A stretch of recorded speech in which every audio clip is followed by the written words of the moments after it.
Taylor about the flex.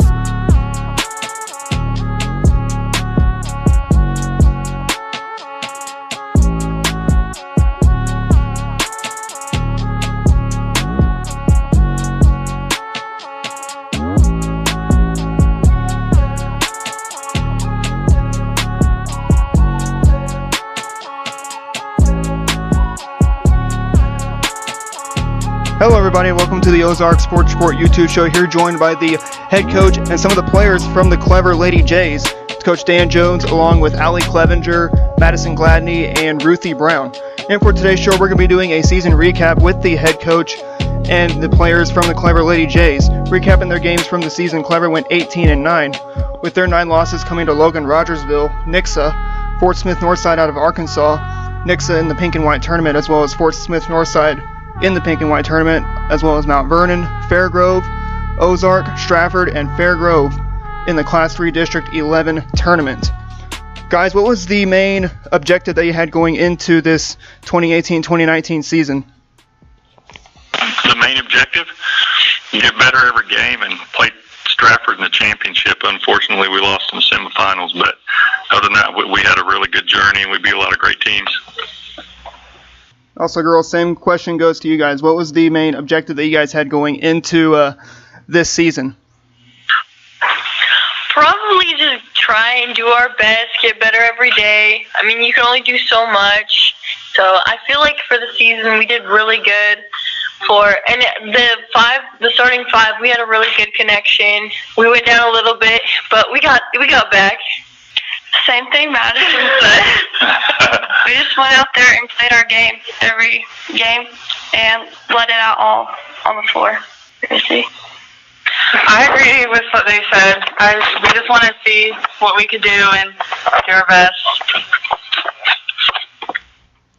Do the best is the main key. And another question is, what was the definition that you guys had for your season? You guys could have a different definition. You guys can go with the same with Coach Jones. So what was your definition of this 2018-2019 season?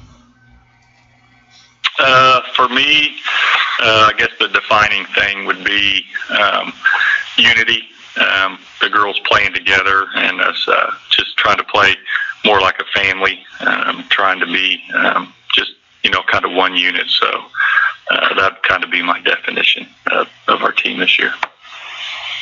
I would probably say grit, because we went on that court, we gave it our all. Even if it didn't go our way all the time, we still went out there. That was Allie's answer.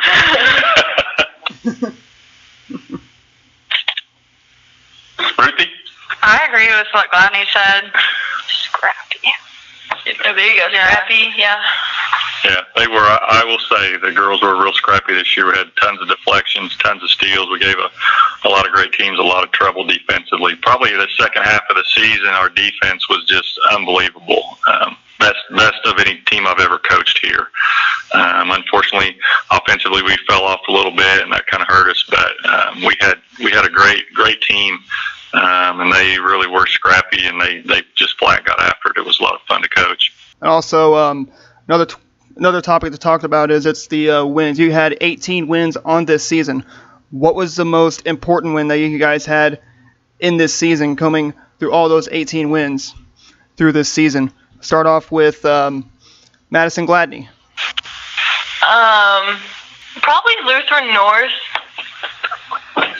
because they're playing for the state championship now. So, and they were really far away, so it was pretty cool to go out there and show them what Clever can do.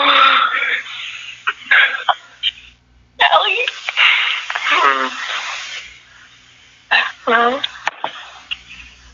Kickapoo. They're Class 5? Yeah, Class 5 school, really big, and I felt like that was one of our best games of the season.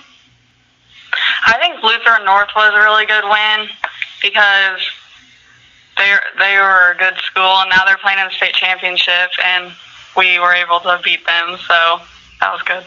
Now, Coach Jones, that same question goes to you. What was your most important win that you guys had in this season? Most important win, gosh, there were several really good ones. If I could point to something that wasn't a win, I'd probably, just to change your question around a little bit, would be Stratford. We showed what we're really capable of doing. We were tied with them in the first quarter, down by 5.5 and down 7 going into the fourth, and felt like if we were a little deeper down our bench, we probably could have, made it tight all the way to the end. But we're one of only 3 teams that played them real tight all season. So that I thought that was a really defining moment of who we were as a team. And if you look at, the win column, I'd probably have to agree with the girls on Lutheran North. I mean, they're a really, really good team. They played Stratford close as well, and again, they're playing them in the state championship. So we know possibly if things had gone a little bit differently, we could be there. But that was a pretty defining moment for our team. Then we hit a really tough stretch that was kind of difficult on us, the way the schedule fell and the teams that were there.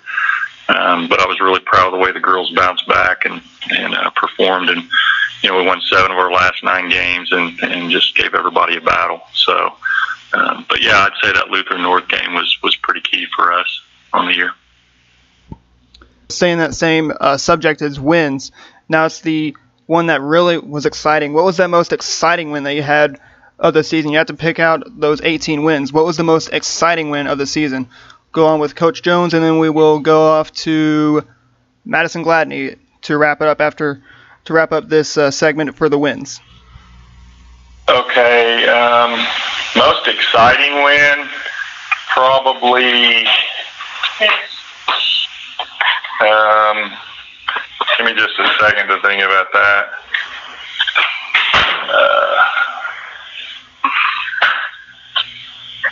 I think I'm just going to say Mountain Home. Yeah, Mountain Home win was pretty big. They've got a really good team. They're still going in playoffs down in Arkansas, and we played them. What was that, the semifinals? Right, semifinals in the Fairgrove tournament. We came out against them and threw a little bit different defense than we normally do. The girls ran it exceptionally well. I have to give probably the core of that to Allie because she made some adjustments that I didn't even work on in practice that really put us over the top defensively there and gave them a lot of trouble in the middle and on the left wing. It was pretty cool to go back and watch that game on film and see what she had done there. But, yeah, that win was huge for us, and we started off the season really strong that way, and that was a great team. So, like I said, they're still going in the playoffs in Arkansas, and a lot of the teams that we have played and beat are still going, so pretty neat deal. But, yeah, so that would be the game for me and probably the rest of the girls too. We had like that little pod. Oh, Skyline. Yeah, I would probably say Skyline would be the most exciting game because we went through a little streak of a rough patch, and that was the game that we were like, we're giving it our all. This is the one. And we went home with a win, so. Yeah, we did that at Skyline. Very difficult to go in there and win. Of course, they made a run in the playoffs too and lost by 2 points, or otherwise they'd be in the Final Four. So it's always tough to go into Skyline and get a win, and to do it at that part of the season when we had 6 losses in a row against all 6 teams were state ranked, and I think 5 of them were higher ranked or bigger classes than we were. So, our schedule really developed a toughness in this team, and I'm really excited for these 3 that you're talking to right now because I think that mental toughness that, the adversity we had to battle this year through various things within the team and the schedule has really made them tough. I think these are going to be the 3 toughest players that I've ever coached at this school, and I think that's going to speak loudly for us. We're not going to be as deep next year, but I'm real excited about 2 or 3 other girls joining this trio right here, and I think a lot of people aren't expecting too much out of us, but I think we're going to be great. I think we're going to be competitive each night. We're going to have a real shot at getting out of district next year. Of course, Stratford's losing 5 seniors, so these 3 girls are ready to go to state. We're going to work hard in the off season, and I'm just real excited what they bring and their attitudes, their emotions, and everything. Just a real step up from where we've been in the past. I think part of that's just us being together and learning each other and going through tough times. So I think it's going to be a really special year that a lot of people are going to not expect, but I think I think the four of us right now know that it's going to be a good deal. Now moving on from that segment from the wins now onto the dark side of the wins, that's going to be losses. You had 9 losses of the season. What was the most educational / toughest or learning loss that you guys had in this season? Start off with Ruthie Brown, then we'll go to Allie Clevenger, Madison Gladney, and then to Coach Jones. I think us playing Stratford, we played them really well, and so we learned from that how we can play better and how we can play together as a team like we did that game and carry that on.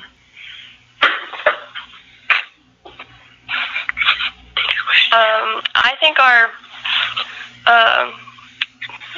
what is it? What's the question? The loss. The loss that we learned from the most. The loss that we learned from the most, I think, was Rogersville. We lost to them by, was it 1 or 2 points? 1 point, yeah, 1 point. Yeah, and it just showed us a lot. I think the most educational loss was Fair Grove because we beat them last year, but then this year we went in there, and I think we just had a mindset of we got this. We mostly have to worry about Stratford, but you need to pay attention to the game you're playing, not move on. You have to stay in the moment. I wasn't sure which room you were in. I can't find you. I like that, yeah, definitely. Now, saying that same topic as the losses, now we have to move on to that toughest / disappointing loss. And girls and Coach Jones, what was the most disappointing loss that you guys had in this 2018-2019 season? You have to dig out from those 9 losses that you had. What was the most disappointing loss that you guys had to this season, or most toughest loss that you guys had to take? Yeah, I mean, definitely the Fair Grove loss, because I think the girls were focused. We just didn't, we came out of the chute, we weren't strong, and we had, I'm looking at the comparisons, and if you look at, our shooting from what we did, some of our best shooters didn't have good shooting night that night. We lost some defensive assignments at a couple of key points in the game. I think in some ways we just felt like we were going to get it going. We outscored them. It was like 2013 in the fourth quarter, but defensively we didn't do our job on their 2 best players, and we just didn't shoot well. And we 7 of the last 8 games we were shooting the ball well. We were moving it around. We made a few changes in the offense, and everything was clicking pretty good. But for some reason, and I don't know if it was the crowd or the excitement or whatever, but we just didn't get it going until late in the game. We've always felt like we're 15 or 20 points better than Fair Grove, and this year we ended up on the bottom side of that twice. You have your best shooter that doesn't have her best shooting night. You got your second best shooter that doesn't have her best shooting night. Madison Gladney had her best shooting night. I wish we could have got her the ball a little bit more. But that was pretty disappointing because we really felt like we were going to get that game and then give Stratford another tough game and have a shot to win the district. But that game fell on the wrong night for us, and whatever the combination was, it was just disappointing for all of us. Probably wasn't a culmination of who we were at that moment. Unfortunately, you don't get a 2 or 3 game playoff series, because I think we would have come out and got it done. But yeah, so that would be it for me. We have the most disappointing loss. Yeah. Of course, the Rogersville one was tough too. Yeah, that was bad. Yeah, probably Logan Rogersville. That was pretty upsetting. Or the Ozark one. I feel like even though they were Class 5, I definitely think we should have had them in the bag. Yeah. But agreed. It was just one of those nights. They had the best game of the season that night. Yeah, they definitely. They played their best. We played our worst and still barely got beat by them. So yeah, it was pretty tough.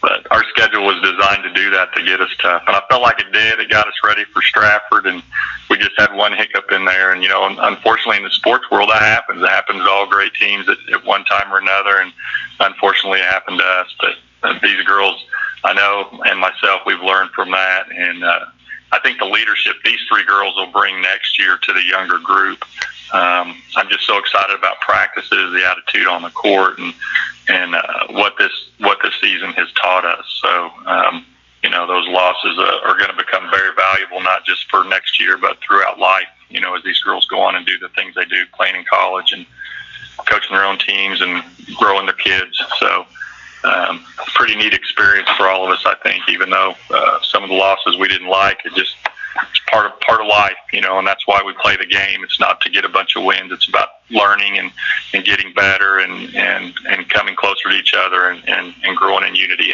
and love. Doesn't hurt to learn from those losses and also learn playing the sport of basketball. And as we move on to another question is, we heard that 2 of your players actually signed their letters of intent to play volleyball at the college level. It was Abby Menzies, who signed at College of the Ozarks just down by Branson, and then Tessa Newman, who signed to play volleyball at Labette over in, I believe, Parsons, Kansas. Tell me what that hard work and what that mentality brings from those 2 players of Newman and Menzies. Start off with Allie Clevenger, then we'll go to Ruthie Brown, Madison Gladney, and then Coach Dan Jones.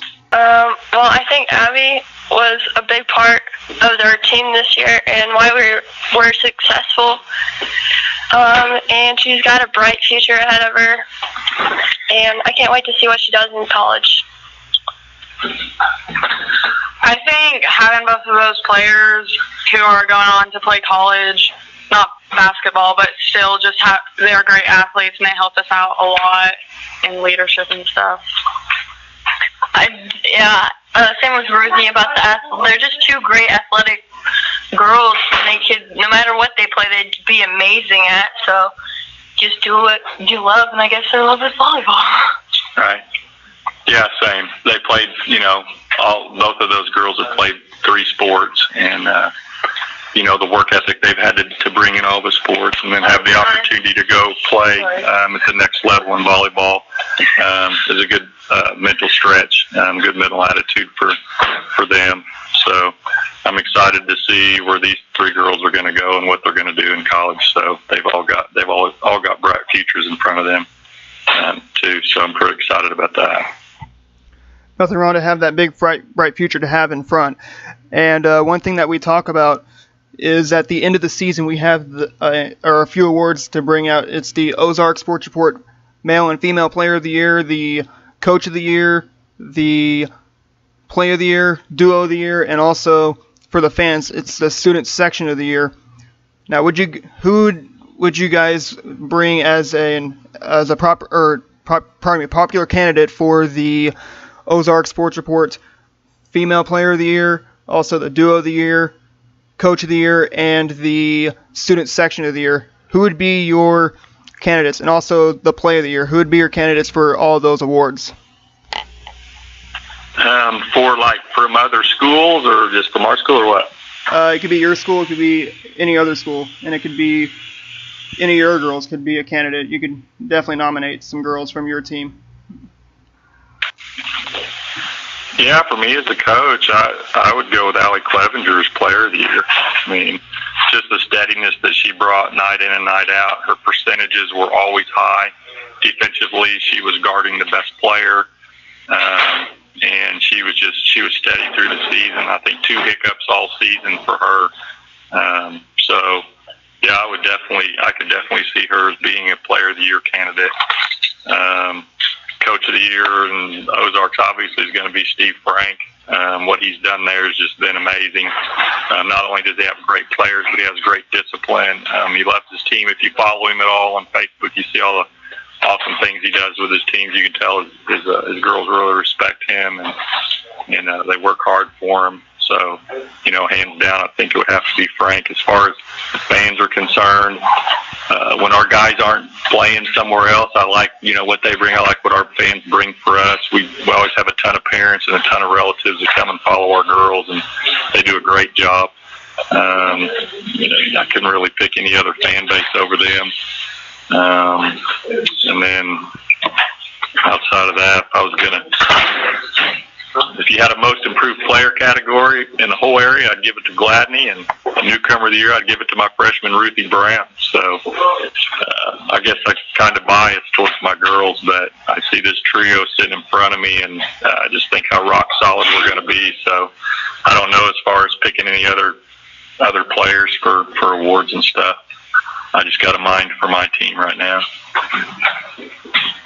Also, same question goes to you, girls. Who would be your player of the year, coach of the year, play of the year, duo of the year, and student section of the year?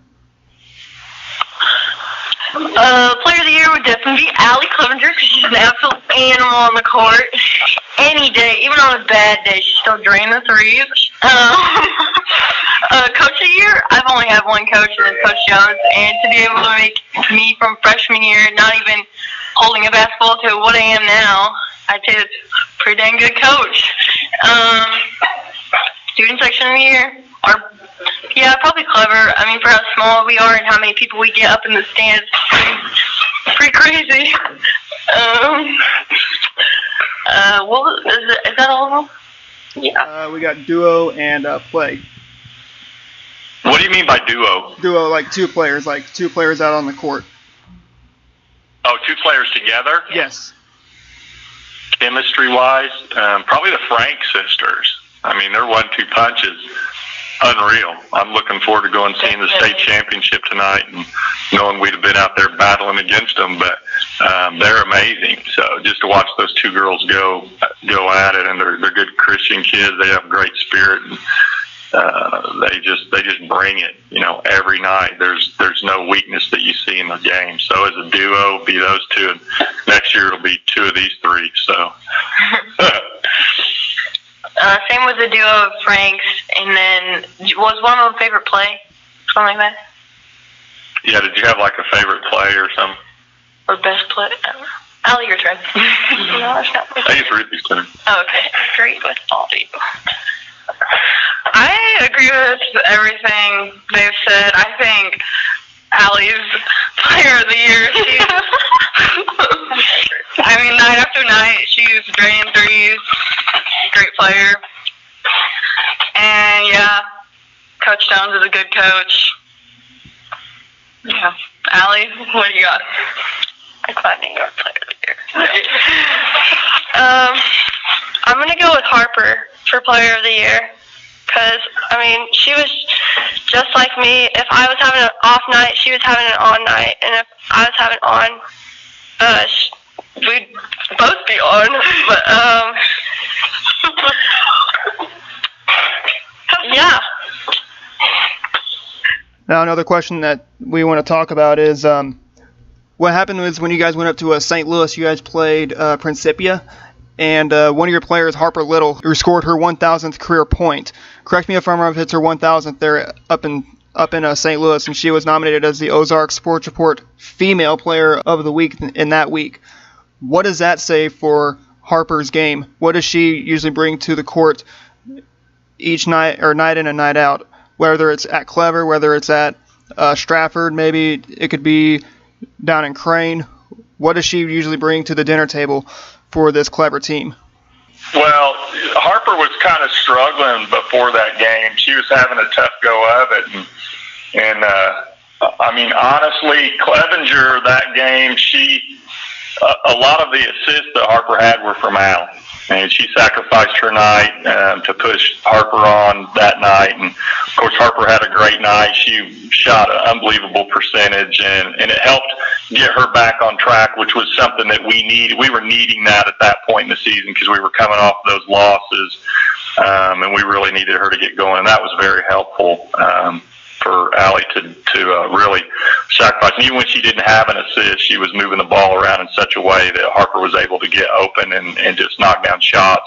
It was a huge night for her, for both of those players, actually. But I think that energized Harper. It helped energize the team in a lot of ways, and helped to propel us on to, winning a bunch of games at the end of the season and getting back to who we knew we were. Also, girls, that's the same question that goes to you guys. What makes Harper an effective player that on the court when she steps on the court, whether it's at your place, whether it's at another place on the road. What makes Harper just a deadly player when she steps onto the court for you guys? She always gave her all, no matter what. Even when she was going through that little pause, she knew she had to get it up. She knew it was wrong. And no matter what, even with all the pressure on her of make that shot, she always went out there, gave it her all, no matter what. Yeah, definitely. Well, I agree with Madison. She always gave her all. On the defensive end, she was a beast. She'd come out of anywhere and just block a shot and you didn't even think she could get to. And she had right around 4.5 steals a game, and she was averaging almost 2 blocks per game. And so, yeah. Yeah, I agree. I mean, Harper's a great offensive player, but on the defensive end, she's just really great.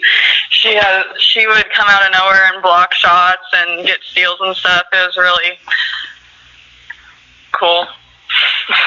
Fun to watch. Yeah, Very fun play.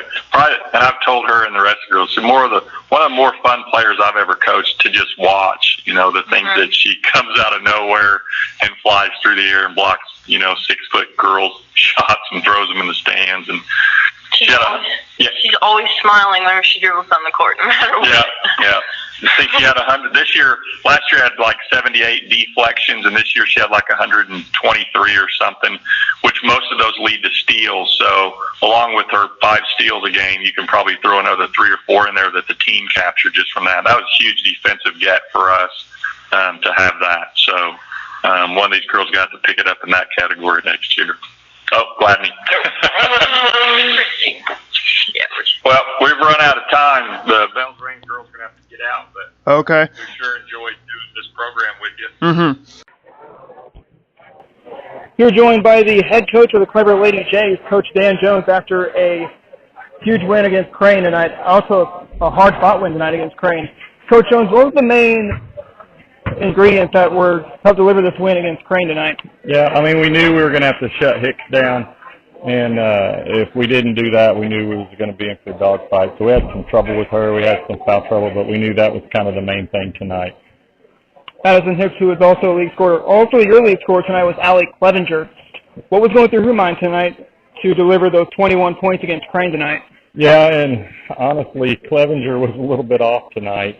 She's been shooting 50% from the 3, but she's got metal, and she kind of came around and she did what she needed to do. She's a pretty clutch player. She's got a lot of schools after her right now, so she's been in the gym for hours and hours and hours. So when it comes down to the close stuff, she knows how to put it in the basket. You're going to take on Seneca. That's going to be next week on the road. What's going to be the main ingredients to help bring a win against Seneca?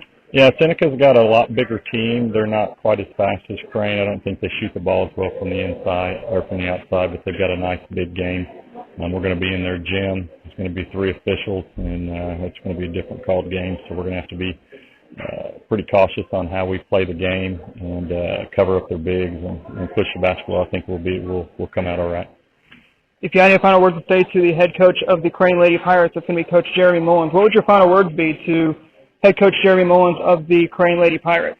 Would be great game plan. I mean, he knows us very well. We know him very well. He knew the things that he needed to shut down for us, and he did a really good job of that. He's a world-class coach. He's in elite class as far as I'm concerned, and it's always good to come in here and get a win at Crane. It's always tough to do. All right, thanks for saying that, Tony. Coach Jones, congratulations on this win against Crane. Best luck with you guys at Seneca. Thank you very much. Here with Allie Clevenger from the Clever Lady Jays after scoring 21 points tonight against Crane. Allie, what was the main chemistry that you had tonight to score those 21 points against Crane? My teammates, we moved the ball pretty well. And whenever I got it, I just found that there was openings, and I had to take advantage of it. Crane put up a good fight against you guys tonight, and you guys have put the pedal to the metal. What was Coach Jones's words that he had to use tonight to keep you guys in the lead of Crane tonight? He just told us to keep our composure, not let things get down on us, especially if calls didn't go our way. He just told us to keep our heads up and fight to the end. You're going to stay on the road. You're going to be taking on Seneca, which is over in Newton County, over by Joplin. What's going to be the message that's going to be sent to help bring another win against Seneca? Our defense. We just got to keep up on our defense and getting stops and fast breaks, and I think that's something that we are good at, is getting fast breaks and just scoring. And, defense wins games, especially close ones, and I think it'll be a close game.